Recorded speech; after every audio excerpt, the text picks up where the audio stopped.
আমরাও তো যুবক, আমরা কি বুড়ো হয়ে গেছি? আমাদের মুখে কি দাড়ি নাই? আমরা কি যুবক? আমরা কি বুড়ো হয়ে গেছি? আমাদের মাথায় কি টুপি নাই? ও যুবক, আল্লাহর কাছে ওই ইবাদত সবথেকে দামি, যে সময় তোমাকে সবাই পছন্দ করবে। কোন সময় পছন্দ করবে সবাই? হ্যাঁ, যুবক অবস্থায়। কিন্তু বুড়ো হয়ে গেছে, দাঁতগুলা পড়ে গেছে, দাড়িগুলা সাদা হয়ে গেছে, চোখে নরম পড়ে গেছে, ওর দিকে কেউ কিন্তু ঘুরে তাকাবে না, তাকাবি।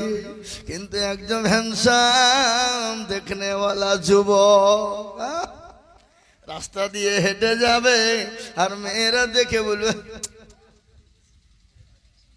কি সুন্দর রে। সুন্দর মানি বলা, আর তার মানি তোমার প্রেমে ফেসে যাওয়া। আরে মুসলমান যুবক, ভালো করে শুনে নাও, তোমাকে যুবক অবস্থায় যারা পছন্দ করে, আল্লাহ তোমাকে পছন্দ করে। তুমি যুবক অবস্থায় যদি 1 রাকাত নামাজ আদায় করো, আর বৃদ্ধকালে যদি তুমি 70 রাকাত নামাজ পড়ো, 1 রাকাত যুবকের নামাজের সমতুল্য বৃদ্ধকালের নামাজের সমতুল্য হবে না। ও যুবক গো, আল্লাহর দরবারে প্রিয় কারা জানো?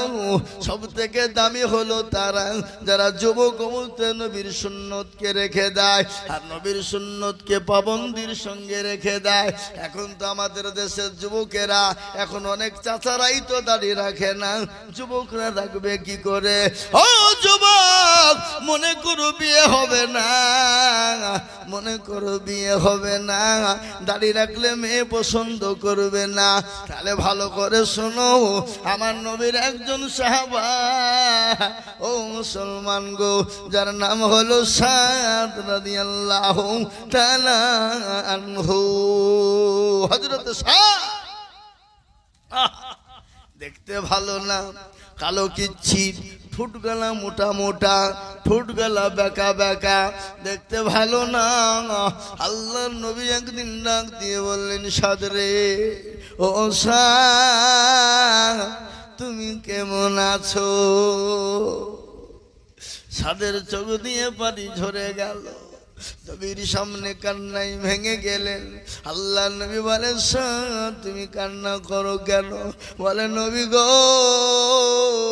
ও গো দয়ার নবী, বিশ্ব নবী, রহমতুল লিল আলামিন, সরকারে দো আলম, আমাকে আজ পর্যন্ত কেউ জিজ্ঞাসা করেনি সাদ তুমি কেমন আছো। ও গো নবীজি, আজ আপনি আমাকে জিজ্ঞাসা করেছেন, আমি সাদ না বলেও থাকতে পারি না। বলে, ইয়া রাসূলুল্লাহ, আমি তো বড় ভালো আছি। বলে, তাই নাকি? বলে, সাদ গো, তুমি কি বিবাহ করবে না? সাদ বলে, ইয়া রাসূলুল্লাহ, কার না মন চাই বিবাহ করতে, কিন্তু নবী গো, আমাকে কে বিয়ে করবে গো নবী? শুনলেন বিয়ে হয় কিনা?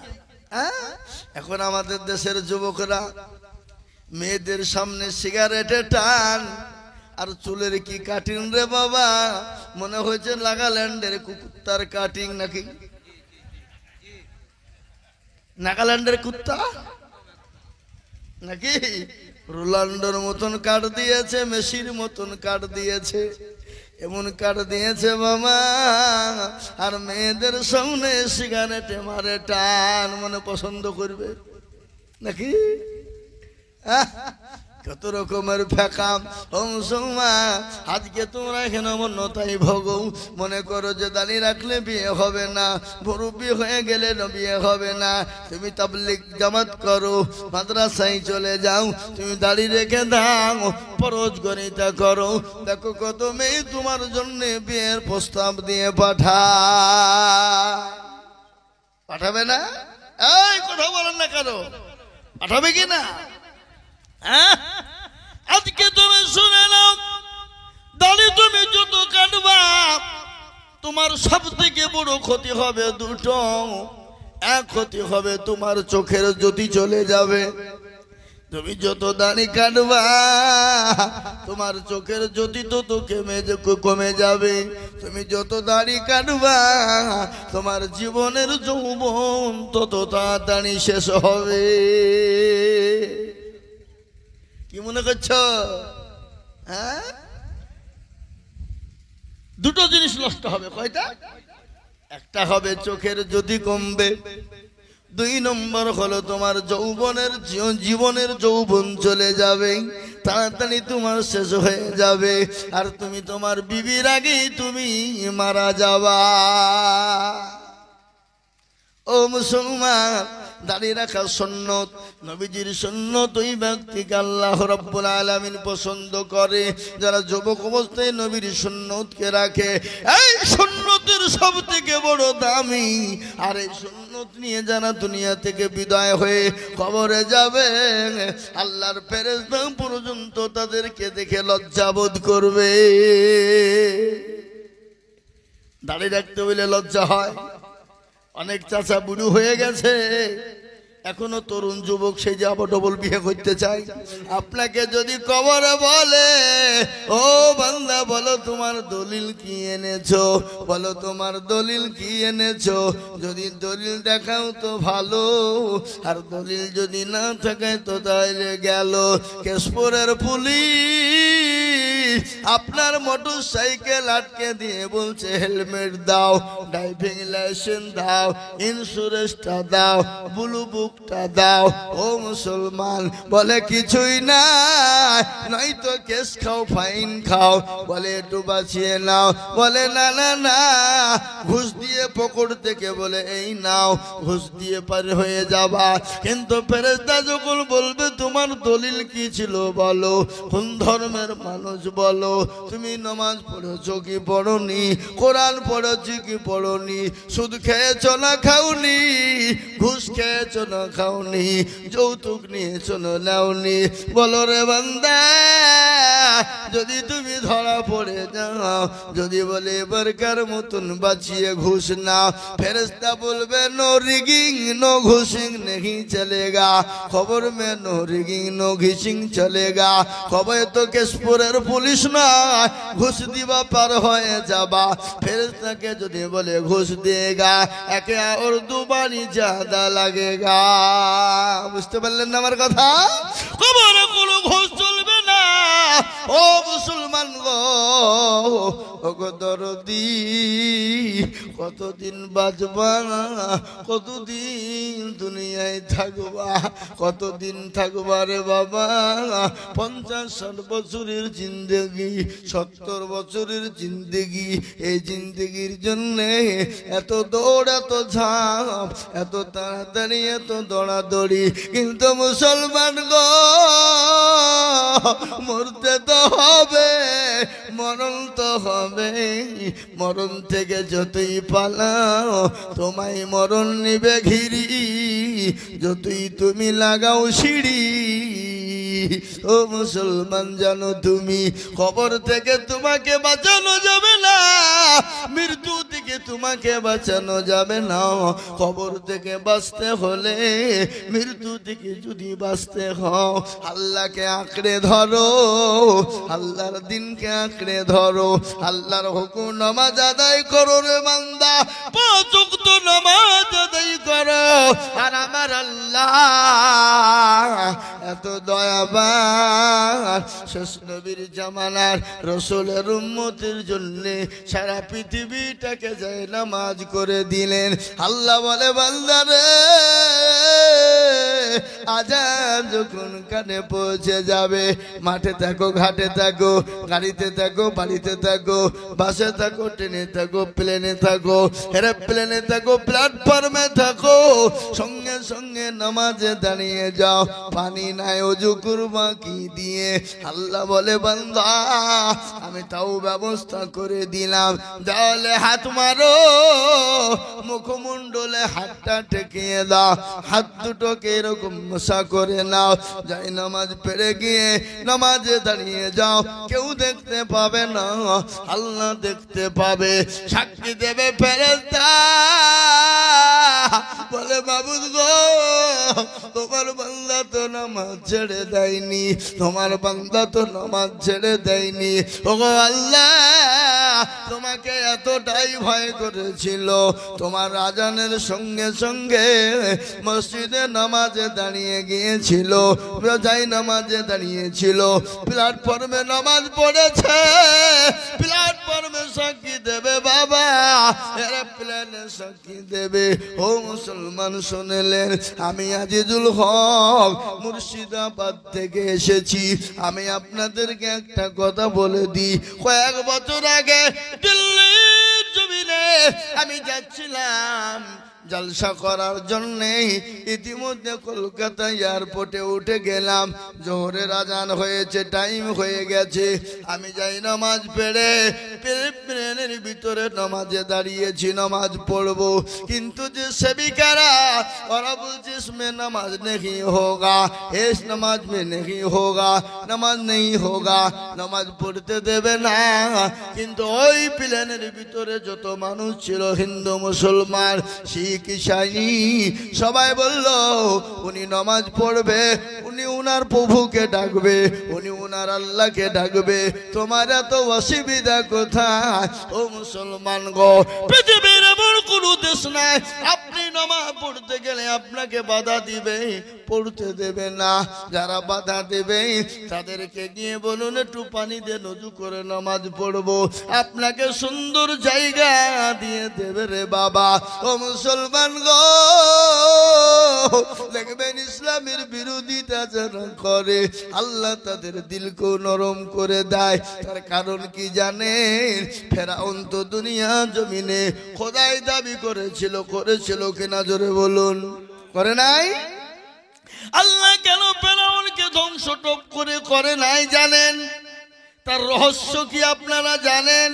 সারাদিন ফেরাউন নিজে খোদাই দাবি করত, আর রাত্রি গভীর রজনীতে গিয়ে জঙ্গলে গিয়ে বসে বসে সিজদা করে বলতো, আল্লাহ ওগো মাবুদ মাওলা, আমি জানি তুমি আছো, তুমি আসমানের মালিক, জমিনের মালিক, ওগো মাবুদ আমাকে তুমি ধ্বংস করে দিও না, আমাকে বরবাদ করে দিও না। আমি জানি তুমি আছো, কিন্তু দিনের বেলায় আমাকে লোকে খোদা বলে, আমার শুনতে বড় ভালো লাগে, এই জন্য আমি নিজেকে খোদা বলি। কিন্তু মাবুদ গো, আমাকে তুমি ধ্বংস করে দিও না। ফেরাউনকে চারটে কারণে ধ্বংস করে দিত না। কেন জানেন ধ্বংস করেন নাই? কয়টা কারণে? এখন চারটে কারণে ফেরাউনকে ধ্বংস করেন নাই। এক নম্বর হলো, ফেরাউন আল্লাহর কাছে গভীর রজনীতে জঙ্গলে বসে বসে আল্লাহর কাছে ক্রন্দন করত, বলে মাবুদ গো, তুমি আছো জানি, তুমি আসমানের মালিক, জমিনের মালিক, কুল কায়নাতের মালিক, ওগো মাওলা আমাকে তুমি ধ্বংস করো না। এক নম্বর। দুই নম্বর হলো, ফেরাউনের মা ছিল, মা তার সন্তানের জন্য দোয়া করত, বলে মাবুদ গো, আমার সন্তানকে তুমি ধ্বংস করে দিও না, আমার সন্তানকে তুমি ধ্বংস করে দিও না, আমার সন্তানকে তুমি মেরে দিও না। আল্লাহ রাব্বুল আলামিন ফেরাউনের মায়ের দোয়াকে কবুল করে নিয়েছিল। তিন নম্বর হলো, ফেরাউনের বাড়িতে এতিম অনেক বাচ্চারা ছিল, এতিম ছেলে মেয়েরা খেত, আল্লাহকে বলতো, মাবুদ গো, ফেরাউনকে যদি তুমি ধ্বংস করে দাও, আমরা এতিম, আমাদেরকে কে খেতে দিবে গো মাওলা? ও গো মাবুদ, ফেরাউনকে তুমি ধ্বংস করে দিও না। এরকম করে দোয়া করতেন। ও মুসলমান, এই কারণে আমার আল্লাহ ফেরাউনকে ধ্বংস করেন না। মুসলমান দরদি গো, আপনি যারা বিরোধিতা করবে তাদের কি বলবে? নামাজ পড়বো ভাই, একটু পানি দেন, একটু ওযু করব, একটা কাপড় এনে দেন।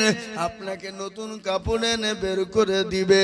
কিন্তু মুসলমান আমরা তো বড় দামি হয়ে গেছি, আমরা নামাজ পড়তে চাই না। বলে না না, বাড়িতে গিয়ে পড়বো, পরে পড়ে নিব, আমরা নামাজ পড়তে চাই না। আর এই না পড়ার কারণে আল্লাহ নারাজ, রাসূল নারাজ। আর নারাজ হওয়ার কারণে আজকে গোটা পৃথিবীর জমিনে মুসলমানদের উপরে এত অত্যাচার, এত জুলুম চলছে বাবা। আজকে মুসলমানদের মসজিদ গুলাকে ভেঙে দেওয়া হয়, মুসলমানদের মসজিদ গুলাকে দখল করে নেওয়া হয়। একটাই কারণ, মুসলমান দুনিয়ার সব কাজ করে কিন্তু নামাজ আদায় করে না। করে যেমন করে। আজকে আমাদের দেশের লোক নামাজ পড়ে 100-র মধ্যে 98% লোক পড়ে না। 98% লোক নামাজ পড়ে না। ক% লোক নামাজ পড়ে? 2%। ক%? 2%। এই 2% লোকের ভিতরে কি নামাজ সবারই দুজনারই হয়? কথা কর। 2% লোকের নামাজ হয় নাকি? কোন রকম 1% লোকের হয়, আর 1% লোকের নামাজ হয় না। বলে আপনি কি করে জানলেন? চাচা বুড়ো হয়ে গেছে, মুরব্বি হয়ে গেছে, দাড়ি পেকে গেল, চোখগুলা নরম হয়ে গেল, দেখতে পাই না, দাঁতগুলা নাই। চাচা 20 বছর নামাজ পড়ে কিন্তু আত্মাঘাতু দুরূদ শরীফ জানে না। ঠিক কিনা? এরকম লোক আছে না নাই? আত্মাঘাতু দুরূদ শরীফ জানে না, দোয়া কুনুত তো শুনেইনি, দোয়া মাসুরা কাকে বলে সেটা তো জানেই না, দোয়া সানা আবার কি জিনিস। আমাদের দেশে একজনকে বলছে, আমাদের মুর্শিদাবাদে, বুঝলেন, আমার গ্রামের, 127 বছর বয়স। ক বছর? 27। 127 মারা গেছে। আল্লাহ তাকে জান্নাতবাসী করুক। তাকে জিজ্ঞাসা করে বলছে, আচ্ছা চাচা, নামাজ আপনি কতদিন পড়ছেন? তো বলছে, বাবা তোমার জন্ম না হওয়ার আগ থেকে হচ্ছে পড়ছি। তাই নাকি? তখন আমরা তালবেলি। তো বলে, তো কি খবর? বলে, চাচা একটা কথা জিজ্ঞাসা করি। বলে, হ্যাঁ করো বাপ। আর তালবেলিমরা তো খচ্চর কম লয়। কি বুঝলেন? বুঝতে পারলেন না?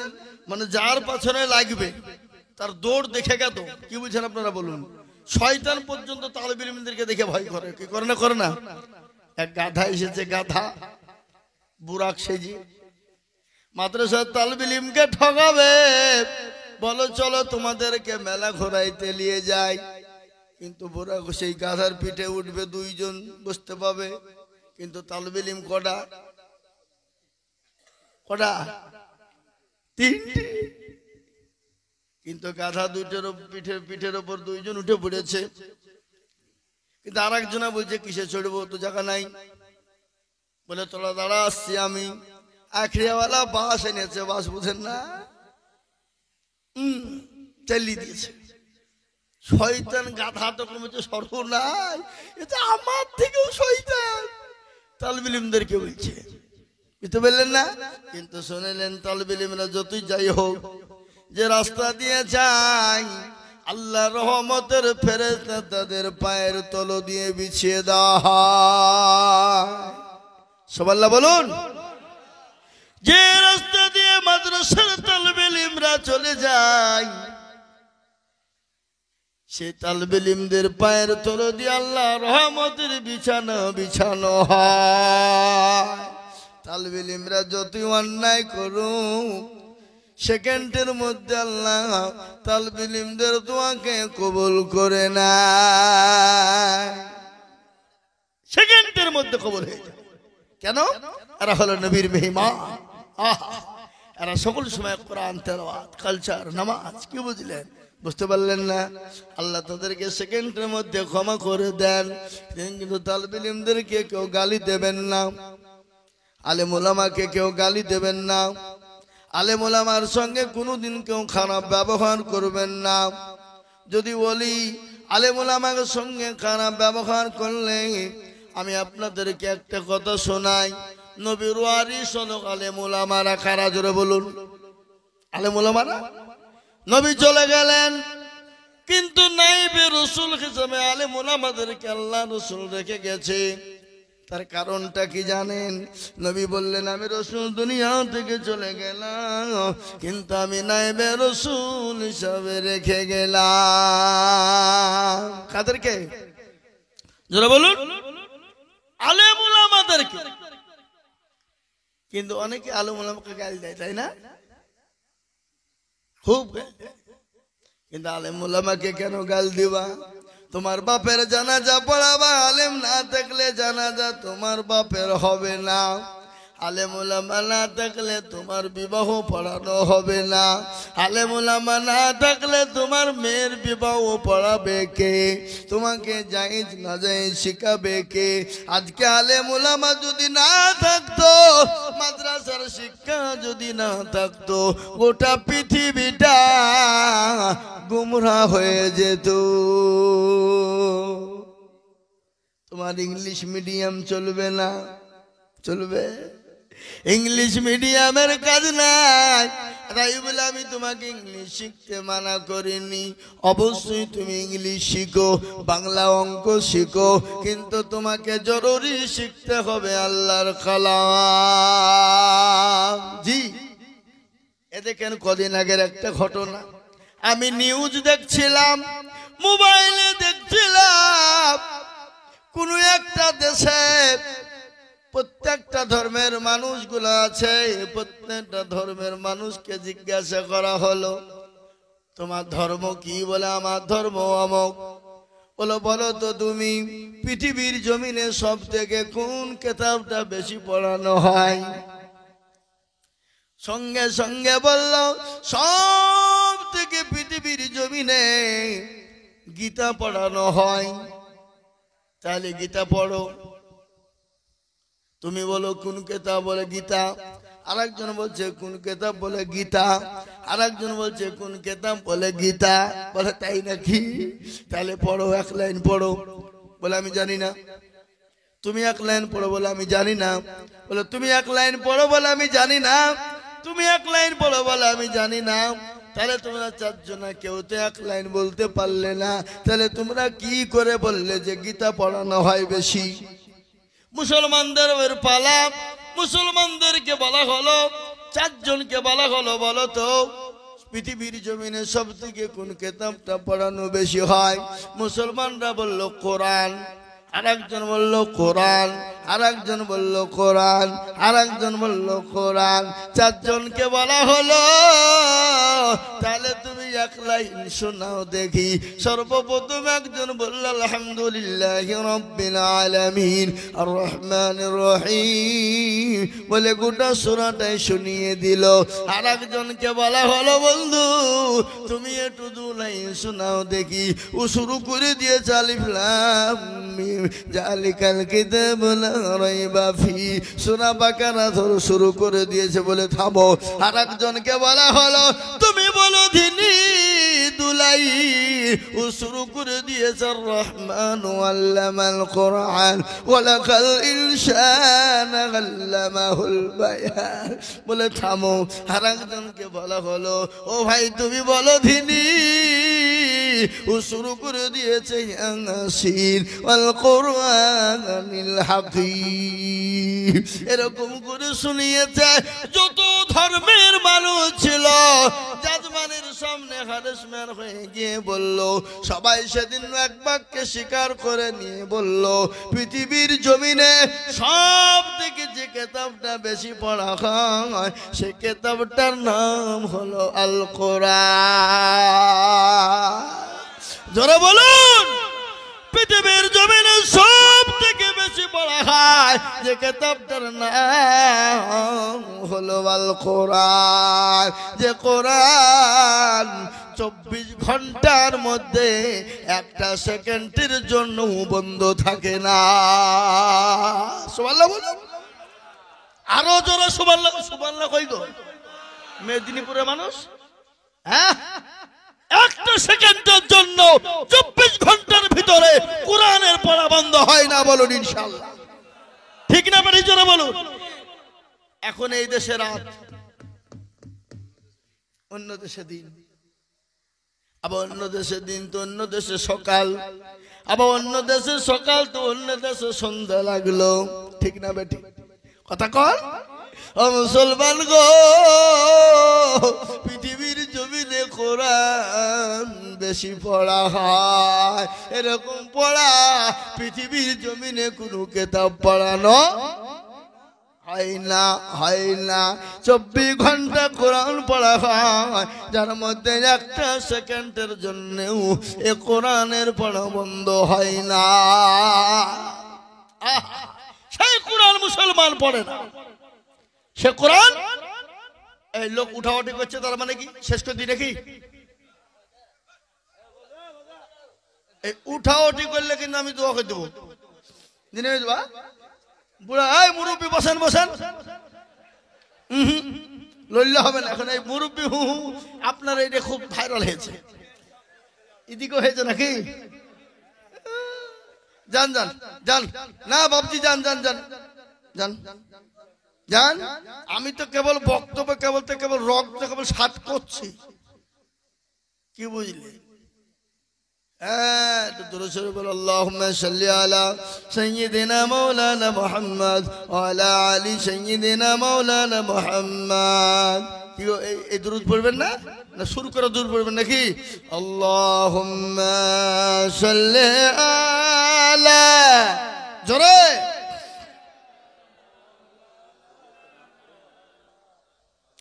ওয়ালা আলাইহি সাইয়্যিদানা মাওলানা। মুসলমান দরদি আমার ভাইয়েরা, তাই যেটা বলছিলাম, মুসলমানরা অনেকে আছে তো জানে তো দুরূদ শরীফ জানে না। আমার দেশের মানুষটার কথা বলছিলাম, তাকে জিজ্ঞাসা করলাম, চাচা গো কতদিন ধরে নামাজ পড়েন? বলে বাবা রে, তোমার জন্মের আগ থেকে নামাজ পড়ি। তাই নাকি? তো চাচা বলুন তো সানাবান্দা দোয়াটা কি? সানাবান্দা দোয়া বাবা কি গো? অত জানিনি, বলবো।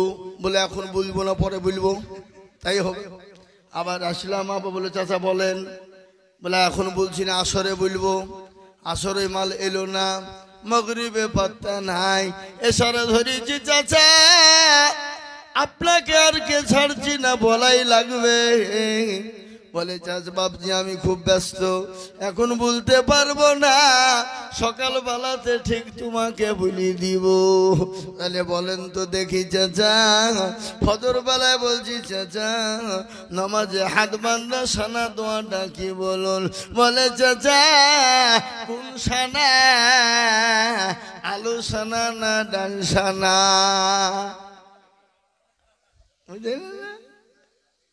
এই মুসলমান, এরকম লোক আমাদের সমাজে আছে না নাই? জোরে কোন কথা? আত্তাহিয়াতু জানে তো দুরূদ শরীফ জানে না, দুরূদ শরীফ জানে তো দোয়া কুনুত জানে না, দোয়া মাসুরা জানে না, ইন্না তাইনাকুম দেখা যায় তার মধ্যেও 20টা ভুল। কি কথা কর? এরা জীবনে কোনদিন বলে না। ইমাম সাহেবের কাছে বসেন যে হুজুর আপনি তো আমাদের ইমাম, কি আপনাদের তো সেই ইমাম নাই? ইমামের কাছে কোনদিন বলে না হুজুর আপনি তো আমাদের ইমাম, একটু কোরআনটা ঠিক করে দেবেন, সূরাটা ঠিক করে দেন, দুরূদ শরীফ আত্তাহিয়াতুটা ঠিক করে দেন। জীবনে বলে না। বলে কেন বলে না? কেন বলে না? জীবনে বলবে না কেন? যদি মৌলবীর কাছে শিখতে যার, মৌলবী যদি ভুল ধরিয়ে ফেলে, তাহলে মৌলবীর কাছে আমার মান ইজ্জত সম্মান কিছু থাকবে না, মোড়লি চলবে না নাকি? মুরলি চলবে না। আর ইমাম সাহেবরা মৌলবী সাহেবরা জীবনও কোনোদিন কোনো মুসল্লিকে বলল না, চাচা গো ও চাচা একটু বসুন না, নামাজটা ঠিক করে দি, কোরআনটা ঠিক করে দি, সূরা গালা ঠিক করে দি, আর তাকায়াতু দুরূদ শরীফটা ঠিক করে দি। ইমামরা বলে? এরাও বলে না। কেন? ইমাম বলছে যে তো 4000 টাকা বেতন দিছ, তো তোমাকে কোরআন শিখাবো। তোমাদের ভাগ্য ভালো, অজু করিয়ে নামাজ পড়াই। বেশি কায়দা করলে বিনা অজুতে নামাজ চালিয়ে দিব, সালাতর নামাজ হইলি বাকি না হইলি বাকি। কি বুঝছেন? বিনা অজুতে ইমামের বেতন 4000। মাসের 28 তারিখ হয়ে গেল, 2 দিন বাকি। নামাজ পড়েছে, নামাজ শুক্রবারের দিন। আলহামদুলিল্লাহি রাব্বিল আলামিন রহমানির রহিম মালিকি ইয়াউমিদ্দিন। গো আল্লাহ, নামাজের মধ্যে আল্লাহ মাসের তো 28 দিন হয়ে গেল, 4000 টাকা বেতন। বিবির ছায়া কিনবো না ব্লাউজ কিনবো, ছেলের ওষুধ কিনবো না জামা কিনবো, গায়রিল মাগদুবি আলাইহিম ওয়ালাদ-দাল্লিন। ফেরেশতা বলছি কি নামাজ রে? বলে বেতন কমের নামাজ। আল্লাহ বলছে সেক্রেটারি, সভাপতি, ক্যাশিয়ারকে আচ্ছা করে পিঠ। মনে হয়েছে ওদের বাপের ঘরের টাকা। মসজিদের সেক্রেটারি সভাপতি, হ্যাঁ আপনাদের দেশে নাই নাকি? আচ্ছা, মসজিদের সেক্রেটারি সভাপতি ক্যাশিয়ার জীবনে মসজিদ চিনে না, মসজিদের দরজা চিনে না। শুক্রবারের দিন যায় মুরুলি করতে, মাতাব্বরি করতে যায় মসজিদে, শুক্রবারে নামাজ পড়ে আবার শুক্রবারে যায়। এরকম সেক্রেটারি আছে না? এরকম সভাপতি ক্যাশিয়ার আছে না? ও মুসলমান, মসজিদের সেক্রেটারি, গোরস্থানের সেক্রেটারি, সভাপতি, ক্যাশিয়ার, তারা অধিকার কারা? যারা 5 ওয়াক্ত নামাজ আদায় করবে, পাবন্দির সঙ্গে নামাজ পড়বে। কিন্তু এমন লোককে আপনার সেক্রেটারি বানায়, মসজিদের টাকা দিয়ে সে লটারি কাটে। আপনাদেরকে লটারি কাটে না? না আচ্ছা, এদিকে লটারি কাটে সেক্রেটারি, নামাজ পড়িয়ে লটারি কেটে এরকম করে নুঙ্গির টারে গুঞ্জিয়েছে। এটাকে কি বলেন? ট্যাকে গুঞ্জিয়েছে। নামাজ পড়তে গিয়ে নুঙ্গি খুলে পড়ে গেছে, লটারিও পড়ে গেছে। নুঙ্গি তুলা বাদ দিয়ে লটারি তুলছে, বলে ইজ্জত যায়, যাক জানে বেইজ্জতি না হয়ে যায়। ইজ্জত যায় কিন্তু বেইজ্জতি যেন না হইতে হয়। হাই রে সেক্রেটারি। ও মুসলমান গো, আল্লাহর কাছে জবাব করতে হবে। আজ আমি আপনাদের দুগাছিয়া মসজিদ মুসল্লিদেরকে বলবো, ও দুগাছিয়ার মুসলমান, মেদিনীপুরের মুসলমান, ইমামের বেতন যদি 10-এর নিচে হয়, ওই ইমামের পিছনে আপনার নামাজ হবে না। আমি আইজুল হক বলছি। আমি আইজুল হক বলি, শোনেন, এটা আইজুল হকের কথা নাই।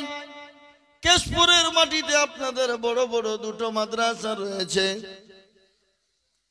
আপনার চাঁদবাড়ে মাদ্রাসা আছে, ঠাকুরপাড়ায়, কি ঠাকুরপাড়া নাকি পশ্চিম দিকে টাপুরিয়া মাদ্রাসা আছে, আছে না নাই?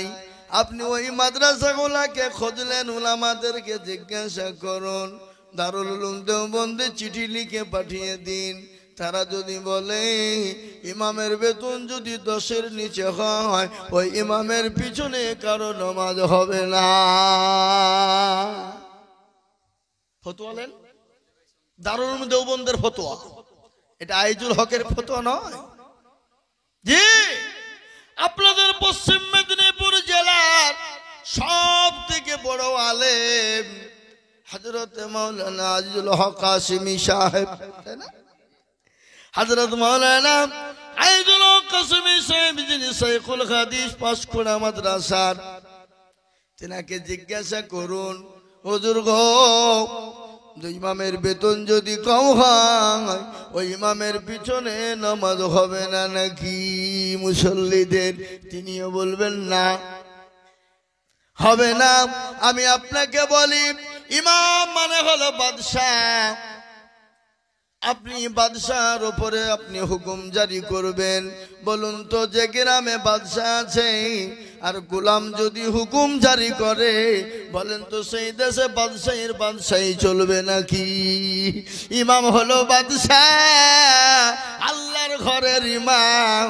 আর ইমামের উপর আপনি হুকুম জারি করবেন, আর ইমামের পিছনে নামাজ পড়বেন। ওই ইমামের পিছনে আপনার নামাজ হতে পারে না।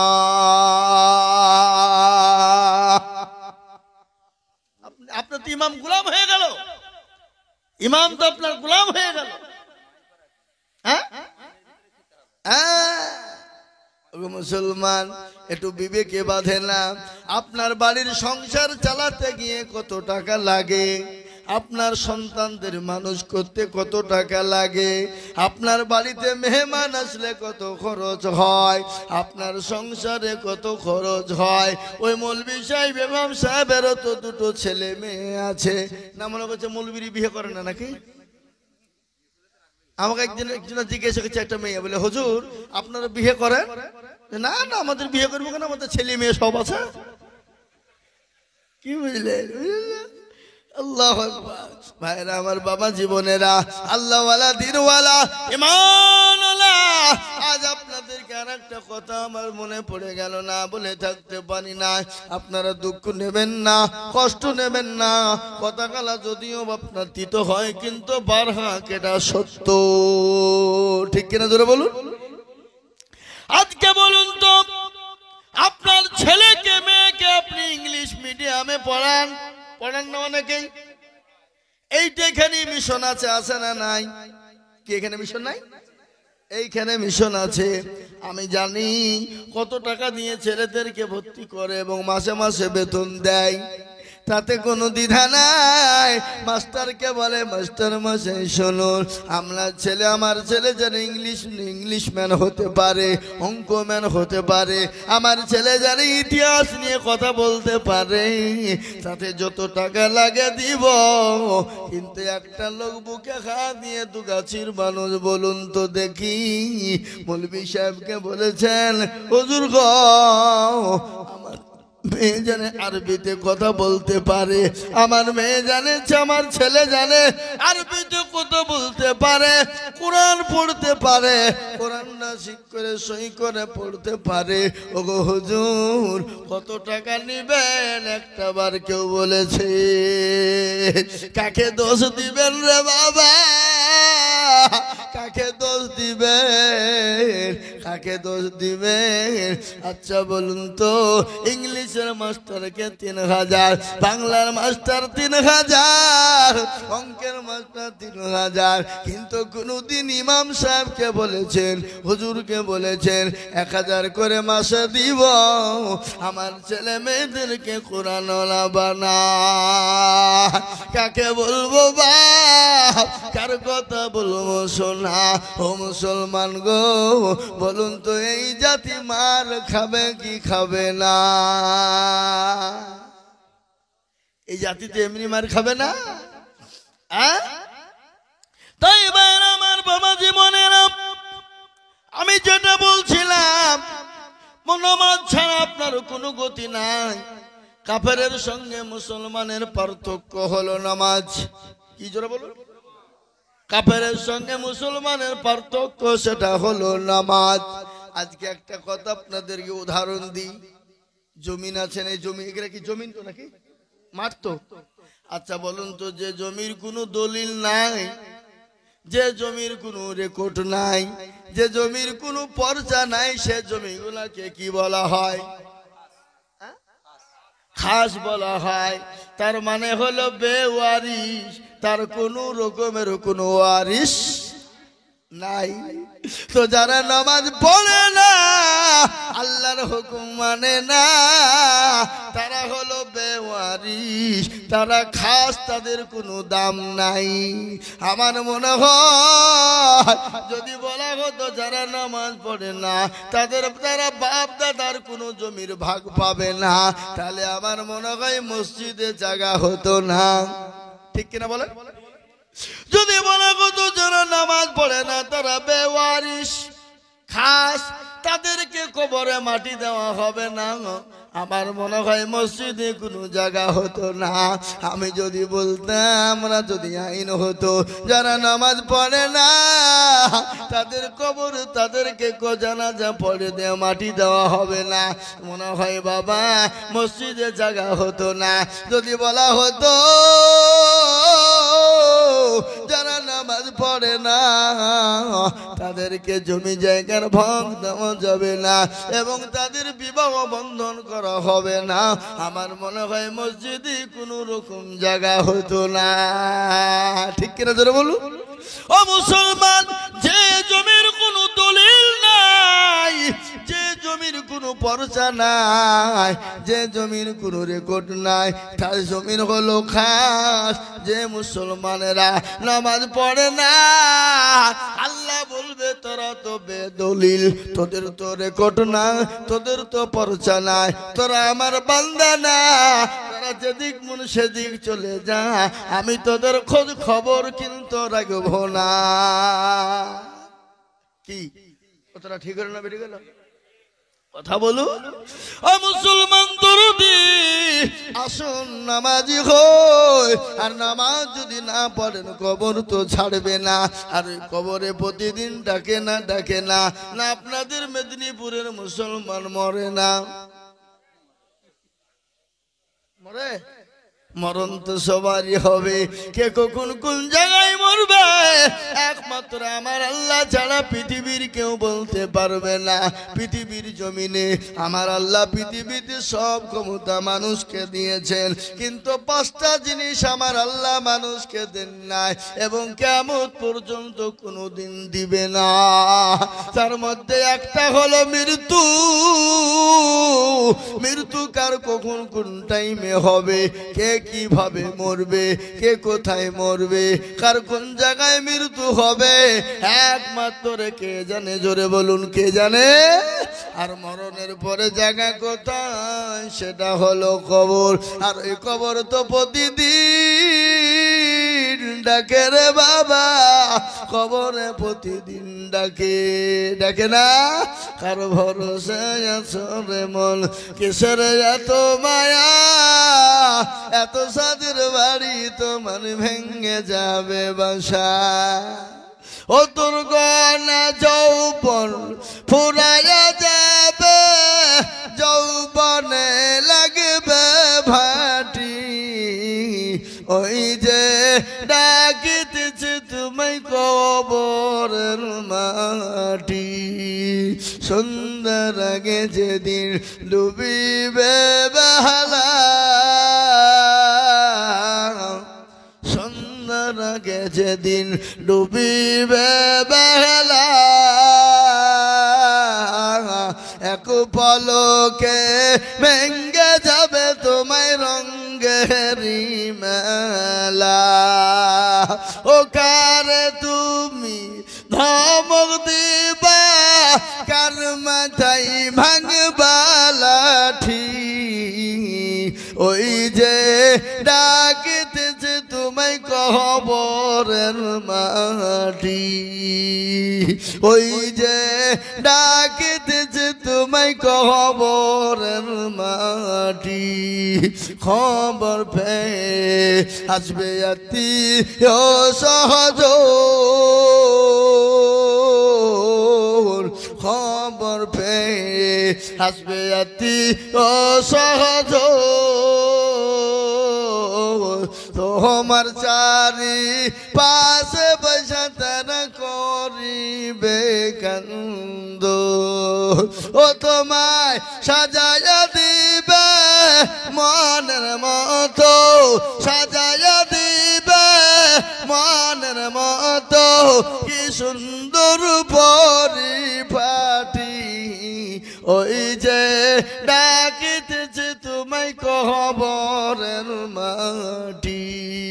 ও মুসলমান গো, প্রতিদিন কবর ডাকে, বলে আমি কিরামাকুড়ের ঘর, আমি একাকী ঘর, আমি কাউকে চিনি না, আমি চিনি আমল আর আমল। আর কবর বলে ইন্ন ইন্নাল্লাযীনা আমানু ওয়া আমিলুস সালিহাত, যারা ভালো আমল করবা, সলিহ করবা, কবর তাদের সঙ্গে সুন্দর ব্যবহার করবে। আর আমল যদি খারাপ হয়ে যায় রে বাবা, কবর বড় কঠিন হয়ে যাবে। আর কবর যদি কঠিন হয়ে যায়, পরকালটা বড় কঠিন হয়ে যাবে। আর পরকালটা এত কঠিন, এত কঠিন, এত ভয়ঙ্কর, সেই দিন আপনাকে, আপনার বিবি আপনাকে চিনতে পারবে না, আপনার মেয়ে আপনাকে চিনতে পারবে না, আপনার ছেলে আপনাকে চিনতে পারবে না, আপনার ভাই আপনাকে চিনতে পারবে না।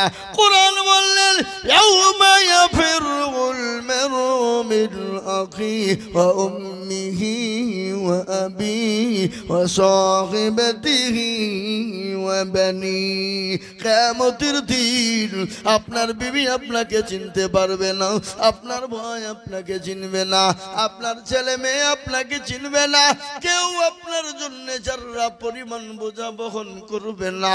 ও মুসলমান গো, সেই দিনটা এত ভয়ানক হবে, এত ভয়ঙ্কর হবে, সেই দিন সবাই বলবে আমার কি হবে।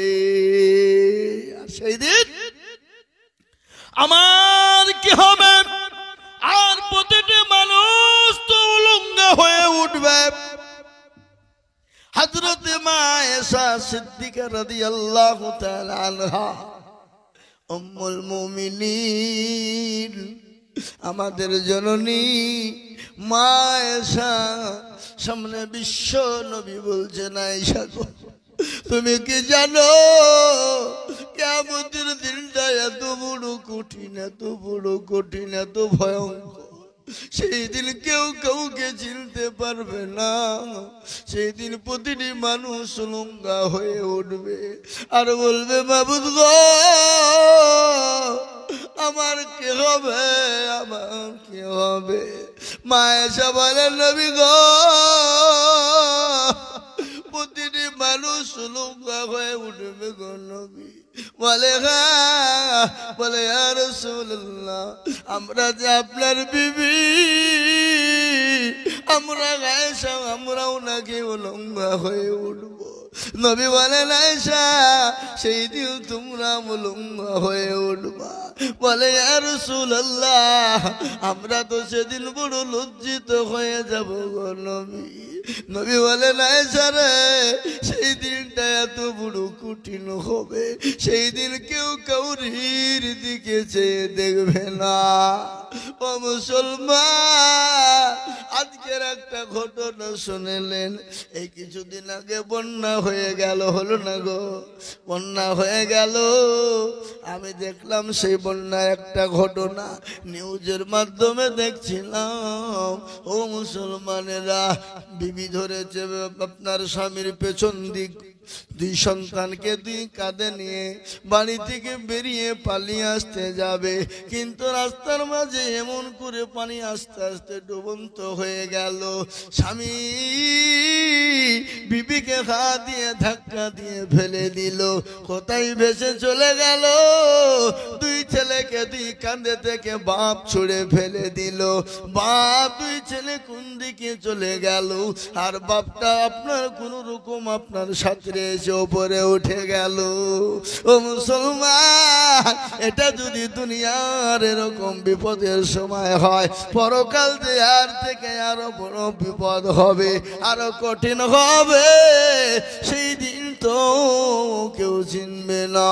তাই আমি বলবো বাপ, ও মেদিনীপুরের মুসলমানেরা, ও মেদিনীপুরওয়ালারা, ও মুসলমান দরদিরা, আমি আপনাদেরকে বলতে চাই রে বাবা, যেই হয় যেমনই হয়, যেরকমই হয়, আমরা আল্লাহর হুকুম নামাজ ছেড়ে দেব না। আল্লাহর হুকুম 5 ওয়াক্ত নামাজ আদায় করব। জোরে বলুন ইনশাআল্লাহ, আরো জোরে বলুন ইনশাআল্লাহ। ও মুসলমান, আমি আপনাদের কাছে আর বেশি বলবো না, আমার 1:30 পর্যন্ত টাইম আছে। 1:30 এখনো বাজে নাকি? আর বলবো না।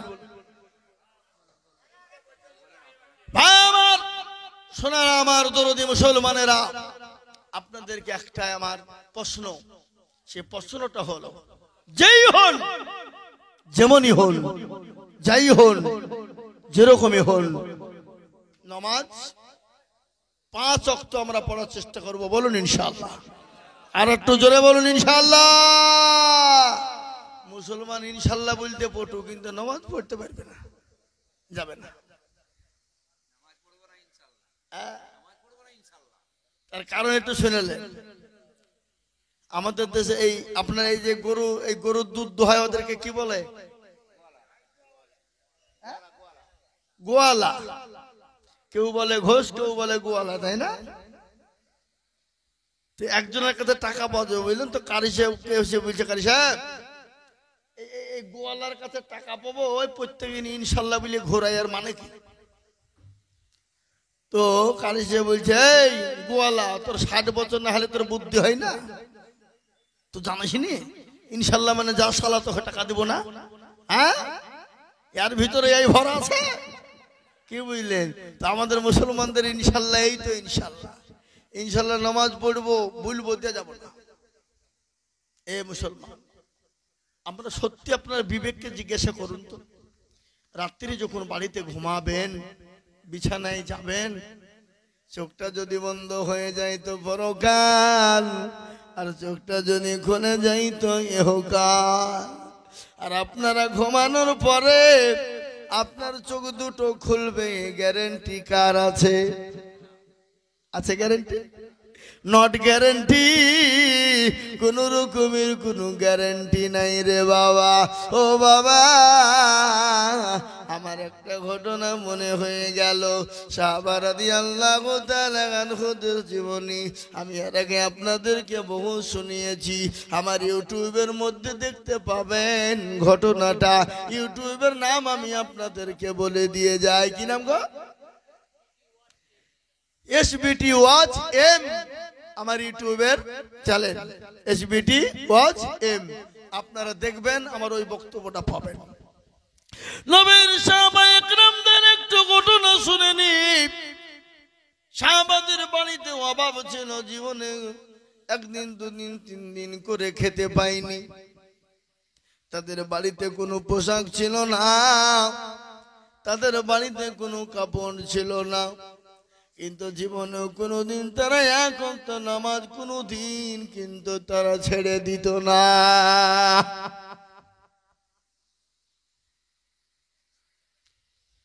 ও মুসলমান দরদি, একজন সাহাবা হযরত আব্দুল্লাহ রাদিয়াল্লাহু তাআলা আনহু, তিনি অতি গরীব, অতি গরীব, অতি গরীব। গরীব বুঝেন না? কাদেরকে বলে? কিয়ামতের দিনে যারা গরীব, দুনিয়া থেকে গরীব হয়ে মরবে, কাল কিয়ামতের দিন আল্লাহ বড় লোকদের 500 বছর আগে জান্নাত দেবে। কাদেরকে? গরীবদেরকে। সে গরীব যদি নামাজি হয়, নামাজি। ও মুসলমান, ধনী ব্যক্তিদের জন্য 5টা জিনিস ফরজ। কয়টা জিনিস? 5টা জিনিস থেকে আদায় করতে হবে। হজ আদায় করতে হবে, যাকাত আদায় করতে হবে, কলমা পড়তে হবে, নামাজ পড়তে হবে, রোজা করতে হবে। কিন্তু গরিবদের জন্য আল্লাহ রাব্বুল আলামিন 2টো জিনিস ছাড় দিয়ে দিলেন। এক হলো হজ, 2য় নম্বর হলো যাকাত। ও মুসলমান গো, গরিবরা নামাজ পড়বে, রোজা করবে, কলমা পড়বে, আল্লাহর জান্নাতে দরজা দিয়ে 8টা দরজা দিয়ে ঢুকে যাবে। এবং ধনী গরিবের 500 বছর আগে আমার আল্লাহ আপনাকে আমাকে জান্নাত দিয়ে দেবে। হযরত আব্দুল্লাহ রাদিয়াল্লাহু তাআলা আনহু, তিনি এত গরীব, এত গরীব, এত গরীব, বাড়িতে খাবার নাই। 1 দিন, 2 দিন, 3 দিন করে তাদের বাড়িতে খাবার হতো না, কিন্তু কোনোদিন কাউকে বলতো না, কোনোদিন কারো কাছে হাত পাতত না। তিনি প্রতিদিন নবীজির পিছনে জামাতের সঙ্গে তিনি নামাজ পড়তেন। হযরতে বিলালের আজান শোনার সঙ্গে সঙ্গে তিনি মসজিদে নববীর দিকে তিনি চলে যেতেন। আহা, মসজিদে নববীতে বিশ্ব নবীর পিছনে নামাজে দাঁড়িয়েছেন, তিনি নামাজ আদায় করবেন। আর নামাজ পড়ে সঙ্গে সঙ্গে মসজিদ থেকে তিনি বেরিয়ে যান। একটা মিনিটের জন্য মসজিদে তিনি দাঁড়ান না। সাহাবারা বলেন, নবী গো, ও আল্লাহর হাবিব, আপনার সাহাবা আব্দুল্লাহ প্রতিদিন নামাজ পড়ে আর মসজিদ থেকে বেরিয়ে তিনি চলে যান গো নবী, তিনি কি মুশরিক হয়ে গেল? তিনি কি মুশরিক হয়ে গেলেন? তিনি কি মুনাফিক হয়ে গেছেন গো নবী? রাসূলুল্লাহ কথা বলেন নাই। দ্বিতীয় দিন বললেন, কথা বলেন নাই।